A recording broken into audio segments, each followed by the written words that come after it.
the parts of the brain. There are 3 parts of the brain, the hindbrain and fore, each with separate functions and control what you do. The hind coordinates all your basic bodily functions and split it out into 4. The brain controls all your automatic survival functions and sends and receives information. The cerebellum keeps your balance and helps you move while giving you long-term memory. Then there's a pons and medulla where pons handle unconscious jobs, while the medulla keeps you alive with survival functions and reflexes that it gives you. That's all there is for the hindbrain, so now we go on to mid.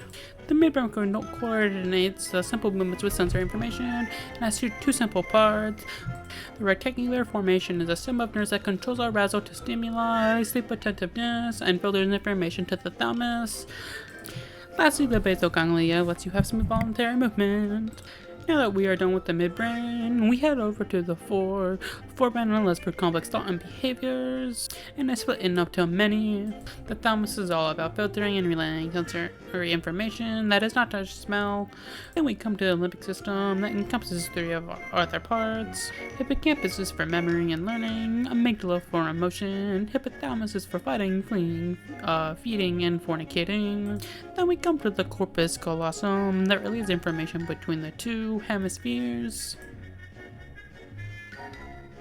Now before we can end the song, we have just a few more things. The brain has the cerebral cortex and 4 more lobes.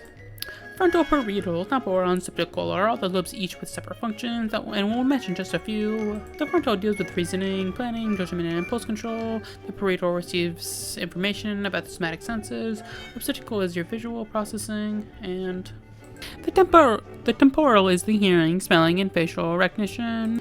Now, 2 parts of the frontal lobe are the Broca's area and motor cortex. The Broca's area controls the facial muscle movements for speaking, while the motor cortex controls your voluntary movement. Next we have the primary somatosensory cortex, which is located in the parietal lobe. What it does is process and interpret sensory information related to touch, temperature, and position. Finally, the last part of the lobes that we're going to talk about is the larynx area. What it does is it's used for our language comprehension.